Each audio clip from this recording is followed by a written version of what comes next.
গত পর্বে আমি তোমাদের সাথে তোমাদের চতুর্থ শ্রেণীর বাংলা বইয়ের 17 পৃষ্ঠার পর্যন্ত অনুশীলন সমাধান দিয়েছি। এখন 18 পৃষ্ঠা থেকে তোমাদের সাথে আলোচনা করব। ধারাবাহিকভাবে দিচ্ছি যাতে তোমরা বইগুলো সুন্দর করে লিখতে পারো এবং আস্তে আস্তে বুঝতে পারো। আমি তোমাদেরকে বোঝাচ্ছি এই জন্যই যে যাতে তোমাদের উপকারে আসে। আমি নোমান এখন তোমাদের সাথে আলোচনা করব তোমাদের 5 নাম্বার অনুশীলন সমাধান থেকে। শব্দ ভাঙি। আমরা এই যে শব্দ ভাঙি বলতে এই পুরো শব্দটাকে ভাঙার কথা বলছে। আমি তোমাদেরকে এটার আনসার 3 ভাবে দেব। যেটা তোমাদের স্কুল থেকে বলবে তোমরা সেটা করবে, তোমাদের জন্য ভালো হবে। এখানে আমি শব্দকে একভাবে ভাঙলাম এবং যুক্ত বর্ণ যেগুলো আছে এগুলোকে আলাদা করে করে ভাঙার চেষ্টা করছি। তাহলে এখানে শব্দ ভাঙি যে বিষয়টা, এখানের মধ্যে তার সমার্থক শব্দ আসছে, এটা প্রয়োজন নাই। শব্দ ভাঙি যেমন মন্দ, মন যোগ দ, এভাবে করে তোমরা ভাঙতে পারো। মুগ্ধ, গ যোগ ধ, মানে যুক্ত বর্ণগুলো আলাদা আলাদা করে। বজ্র, বজ্র, গর্বিত, গর্ব যোগ ইত গর্বিত। প্রত্যঙ্গ, পদ যোগ অঙ্গ পতঙ্গ। মিষ্টি, মিষ্ট যোগ টি মিষ্টি। তারপরে যুক্ত বর্ণ টাইপের করেও এখানে দেওয়া আছে, দন্তের ন, দ, এটা, বর্গের জ যোগ র। এভাবে করে তোমাদের স্কুলে যেটা বলবে তোমরা এখান থেকে সেটা করবে। কিন্তু আমি তোমাদেরকে বলবো যে তোমরা যদি এই অংশটা করো, এই যে এটা আছে, এটা যদি করো তাহলে মনে হয় বেশি ভালো হবে। এটাকে আমরা সুন্দর করে শব্দ ভাঙি, শব্দকে ভেঙে তুমি সুন্দর করে লিখতে পারবে। নাম শব্দের সাথে কাজ শব্দ যোগ করি। নিচে একটি নাম শব্দ দেওয়া আছে, সেগুলোর পাশে একটি কাজ শব্দ লিখি এবং বাক্য তৈরি করি। যেমন এখানে দেওয়া আছে জামা, তো জামা আমরা কি করি? পরি। তাহলে এখানে কাজ শব্দ একটা যোগ করলাম, কাজ হলো কি? পরা। নতুন জামা পরে চলো ঈদগাহে যাই, তো একটা বাক্য রেডি করবো আমরা। আমাদের ছবি আছে, ছবির সাথে আমরা আঁকি অ্যাড করতে পারি। চলো আমরা আনসারগুলো দেখি। তাহলে ছবি আঁকা, আমি সুন্দর ছবি আঁকি। ঘুড়ি ওড়ানো, আমরা বিকেলে ঘুড়ি ওড়াই।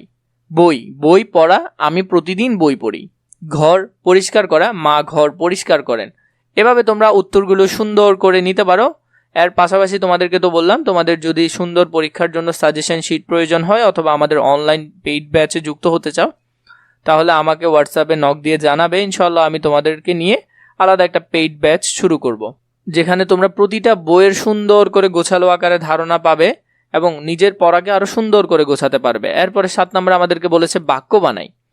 ছক থেকে শব্দ নিয়ে বাক্য বানাই। যেমন আমি ভাত নিশ্চয় খাই, আমি ভাত খাই। এভাবে করে আমরা বল খেলি। কিন্তু আমি তোমাদেরকে উত্তরগুলো সুন্দর করে দিচ্ছি। যেমন আমি ভাত খাই, আমরা বল খেলি, তুমি ভাত খাও, তোমরা বল খেলো, সে ভাত খায়, তারা বল খেলে। তো এইভাবে করে তোমরা সুন্দর করে উত্তরগুলো মিলাতে পারবে, যার সাথে যেটা মিলে। বোঝা গেছে? এখান থেকে তোমরা ভালো করে পড়লে তোমরা পেরে যাবে। তাহলে আমাদের এগুলার উত্তর যেগুলো লেখার কথা আমি সেগুলো তোমাদেরকে এখানে লিখে দিয়েছি, তোমরা সেখান থেকে সুন্দর করে লিখে নিবে। 8 নম্বরে যেটি বলছে নাম শব্দ বদল করি। যেমন এখানে নামের পরিবর্তে আমরা কি ব্যবহার করতে পারি?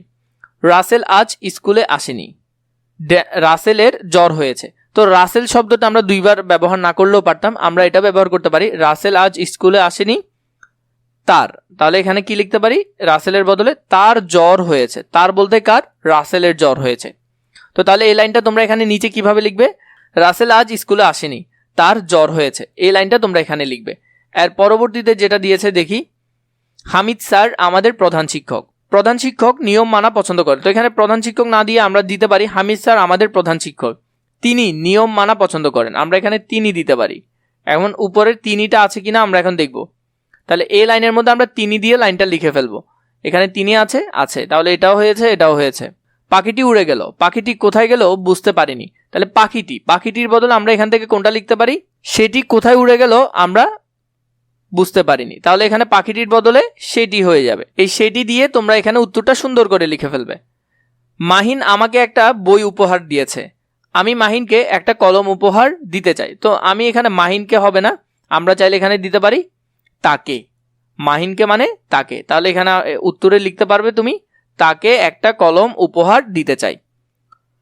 কয়েকটা হরিণ ঘাস খাচ্ছে, হরিণগুলোর কাছে একটা খরগোশ দেখলাম। আমরা চাইলে এখানে সেগুলোর লিখতে পারি, কারণ এখানে দেখো হরিণ কিন্তু একটা না, অনেকগুলো। তাহলে এখানে লিখতে পারি সেগুলোর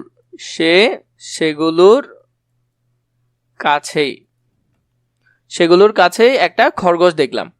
এরপরে মিল করি, বাম পাশের শব্দের সাথে ডান পাশের শব্দ মিল করি। চিকচিক, চিকচিক করে বলে আমরা শুনলাম না, তাহলে এটা হবে চিকচিক।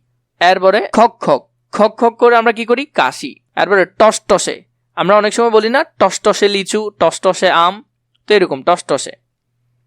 এরপরে হলো যে কি কুচকুচে, তো আমরা অনেক সময় বলি কুচকুচে, কুচকুচে কি হয়, কুচকুচে কালো, তাহলে কুচকুচে কালো। এরপর অনেক সময় বলি ধবধবে, ধবধবে সাদা। তো এইভাবে তোমরা ঘরটা মিলাবে সুন্দর করে। তোমাদেরকে 20 পেজ পর্যন্ত দিলাম। পরবর্তী পেজের জন্য নিশ্চয়ই কমেন্ট করে জানাবে, ইনশাআল্লাহ তোমাদের জন্য পরবর্তী পর্বগুলো আমি ধারাবাহিকভাবে দিব।